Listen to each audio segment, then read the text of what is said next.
The first documented mention of golf in St. Augustine was in 1893. Henry Lillywhite, tennis court manager at the Alcazar Hotel owned by Henry Flagler, described the game of golf to Captain Henry Marcotte. Captain Marcotte was the St. Augustine reporter for the Florida Times-Union, the largest newspaper in the state at the time, and to his wife Anne, who was the editor of the St. Augustine News and a weekly publication called the Tatler, which was a society page for St. Augustine's northern visitors.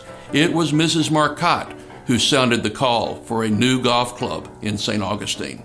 Problem was, there were no open fields in St. Augustine near the Flagler hotels on which to develop the golf course. The answer came when the U.S. Army gave permission to lay out golf links on the green surrounding Fort Marion, today's Castillo de San Marcos.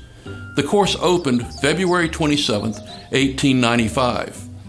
3 fairways formed a triangle around the fort. Each fairway had a name. One was the San Marco, then there was the Fort Marion, and finally the Palmetto. The course itself was called Fort Greene. Each hole was played 3 times for a round of 9 holes of golf. Each of the 3 teeing areas was made of white sand.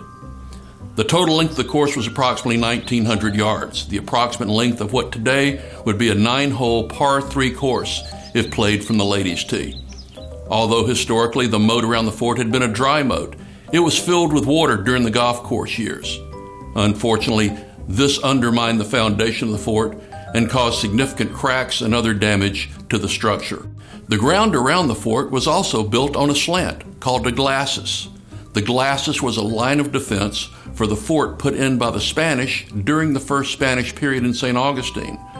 When it became a golf course, the glacis was a natural hazard for the golf course, requiring a club called a lofter to pitch out onto the fairway. Initially, the golf club had 200 members and 70 of them were women. Admission to the club cost 50 cents, and to become a member, you had to be recommended by another member. Charter members included Mr. and Mrs. Harry Harkness Flagler, who was the son of Henry Flagler. In one of the early tournaments at the fort, the winner was a railroad man named John McLennan, who won with a score of 53. Obviously, the skills and clubs of the early players were not what they are today. After the San Marco Hotel burned down in 1897, the course expanded across San Marco Avenue to where the hotel stood and where the parking garage and Francis Field are today. The fort course remained popular even after the modern 18-hole Ponce de Leon links opened north of the city. The St. Augustine Evening Record of April 14, 1925, reported that the St. Augustine Golf Club had discontinued the use of the fort course. It had lasted 30 years.